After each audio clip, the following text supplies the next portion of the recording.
The healer's name was Ford's Deep Waters. Because he was a soul, by nature he was all things good, compassionate, patient, honest, virtuous, and full of love.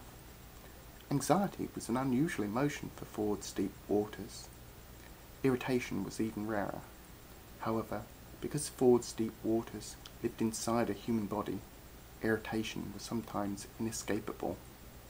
As the whispers of the healing students buzzed in the far corner of the operating room, his lips pressed together in a tight line. The expression felt out of place on a mouth more often given to smiling. Darren, his regular assistant, saw the grimace and patted his shoulder. "They're just curious, Fords," he said quietly. "An insertion is hardly an interesting or challenging procedure. Any soul in the street could perform it in an emergency. There's nothing for them to learn by observing today." Fords was surprised to hear the sharp edge marring his normally soothing voice. "They've never seen a grown human before," Darren said. Fords raised an eyebrow. "Are they blind to each other's faces? Do they not have mirrors? You know what I mean? A wild human, still soulless. One of the insurgents." Fords looked at the girl's unconscious body, laid out face down on the operating table. Pity swelled in his heart as he remembered the condition her poor, broken body had been in when the Seekers had brought her to the healing facility. Such pain she'd endured. Of course, she was perfect now, completely healed. Fords had seen to that. "She looks the same as any of us," Fords muttered to Darren. "We all have human faces. When she wakes up, she'll be one of us too. It's just exciting for them, that's all. The soul we implant today deserves more respect than to have her body gawped at this way. She'll already have far too much to deal with as she acclimatizes.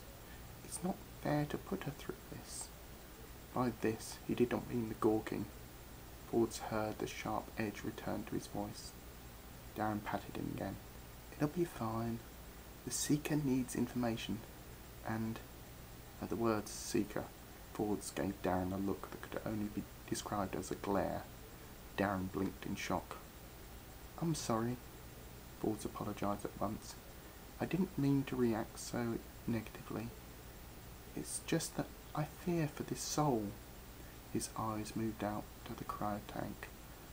On its stand beside the table, the light was steady, dull red, indicating it was occupied and in hibernation mode. "This soul was specially picked for this assignment," Darren said, soothingly. "She's exceptional among her kind, braver than most.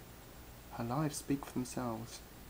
I think she would volunteer if it were possible to ask her.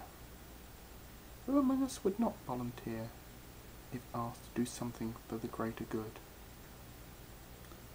That is really the case here? The greater good?